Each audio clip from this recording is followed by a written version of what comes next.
Calendula is a plant that's been used for centuries for culinary, cosmetic, and medicinal reasons. So be sure to hang on, because there's a lot of information coming real soon.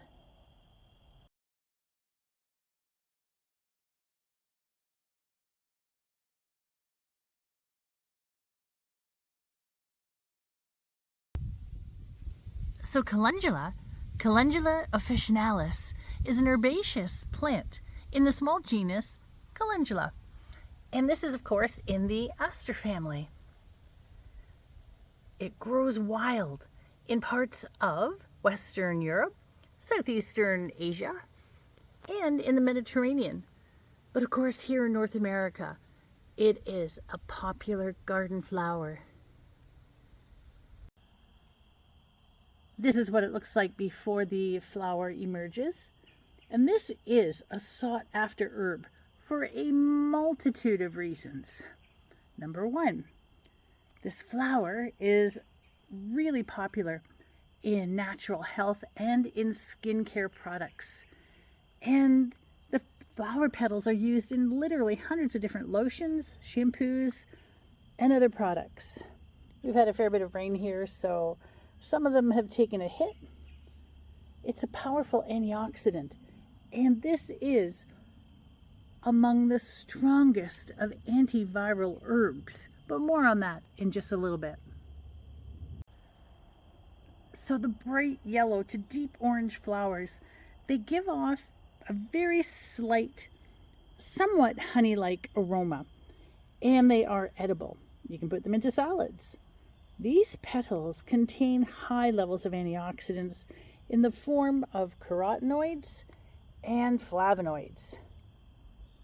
Now, they also contain a good amount of lutein and beta-carotene, which our body absorbs, and it converts it into vitamin A. It also has fatty acids, with the two dominant fatty acids being calendic and linoleic acids.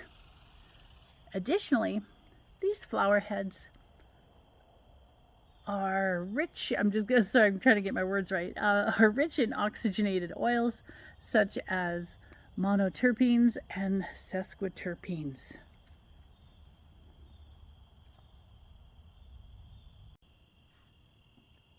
This herb has been used medicinally since at least the 12th century. It was originally called calendula by the Romans, who realized that the plant bloomed on the first day of each month, which they referred to as calends.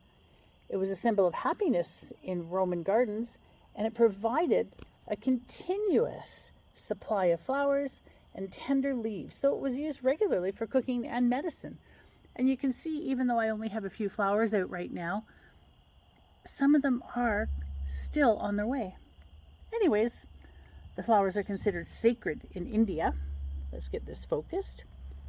These flowers are considered sacred in India, where they're used to adorn statues of deities, as well as used in religious ceremonies. In ancient Aztec, the Mayan civilizations, they used them for a variety of purposes in their celebrations. And they're still used during the processions of the Day of the Dead in Mexico. And the Germans, they used it in soups and salads and stews, as well as saffron, as a saffron substitute. And because they used it in hearty large pot dishes, this is how apparently the nickname pot marigold came to be. I think I've already mentioned that these have strong anti-inflammatory properties, and it's the flavonoids that we can thank for that purpose. And these plant-based antioxidants protect cells from free radical damage. The anti-inflammatory linoleic acid, let me get this focused, there we go, is also found in high concentrations in this plant. And this makes it a very potent remedy for all sorts of inflammatory issues, from dermatitis, ear infections, ulcers, sore throats, and so much more.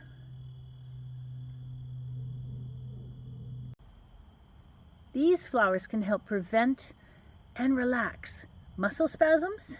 They can be used to improve skin firmness and hydration. The acids held within the oils of this plant have a powerful antimicrobial and antiviral effect.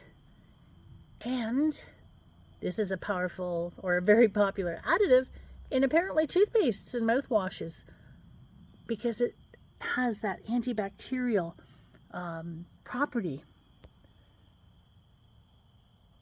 Due to its anti-inflammatory properties, calendula can help fight against cancer and the irritation due to cancer treatments such as the chemotherapy and radiation.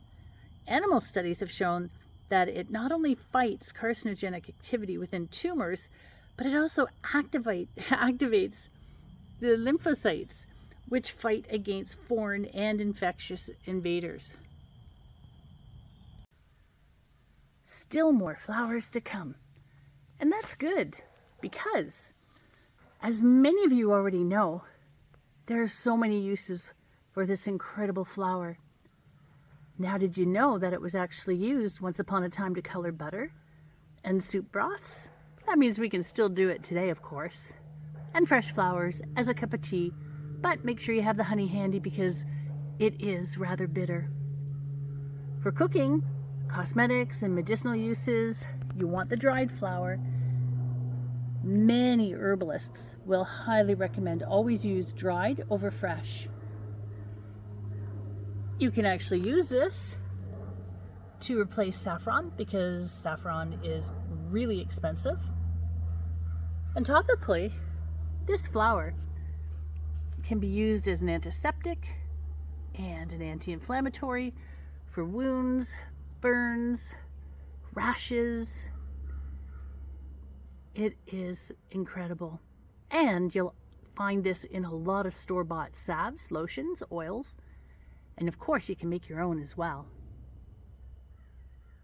Now, when you're ready to pick these flowers, what's next? So I chose to put them on actually it's a serviette, I guess, and it takes a good maybe 2 weeks or so to dry out.